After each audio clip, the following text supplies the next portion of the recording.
Bhagavad Gita chapter 2 श्लोक 68। अब यहाँ पर श्री कृष्ण अर्जुन से कहते हैं कि हे अर्जुन, जिस पुरुष की इंद्रियां इंद्रियों के विषयों से सब प्रकार से मुक्त है, उसकी बुद्धि स्थिर बुद्धि कहलाती है।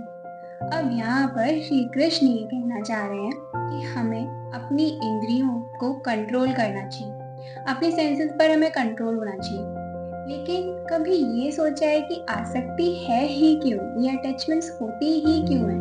क्योंकि इसकी प्रैक्टिस ह्यूमन नेचर को बहुत टाइम से, स्टार्टिंग से ही ये ह्यूमन नेचर है कि उसको उसके सेंसेस को ही सेटिस्फाई करना होता है। ये उसका नेचर बन चुका है।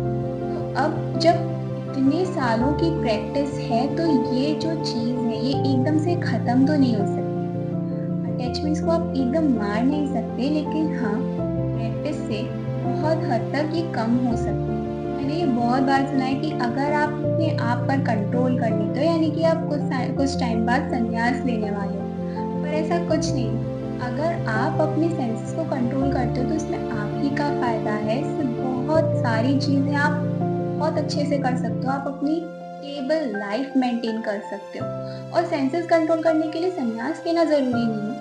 अगर आप अपने गोल्स, अपने पर्सपेक्टिव को एक बड़े गोल से जोड़ देते हो, अगर आप अपनी जो सोच है उसको, अपनी स्टीम को एक बड़े लेवल पर देख सकते हो, एक बड़ी चीज़ से अगर आपने अपने गोल्स को कनेक्ट कर लिया, तो आप अपने आप ही इस चीज़ के लिए क्रेव करोगे।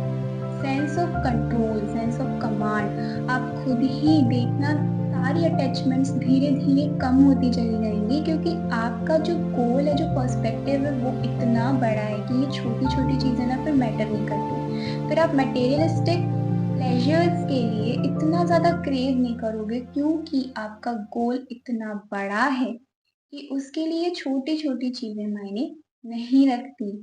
तो अगर आपको अपने ऊपर कंट्रोल करना है, अगर आपको अटैचमेंट से दूर रहना है, तो बस खुद को इतने बड़े पर्सपेक्टिव से जोड़ लो, अपने आप सारे अटैचमेंट्स दूर हो जाएँगी।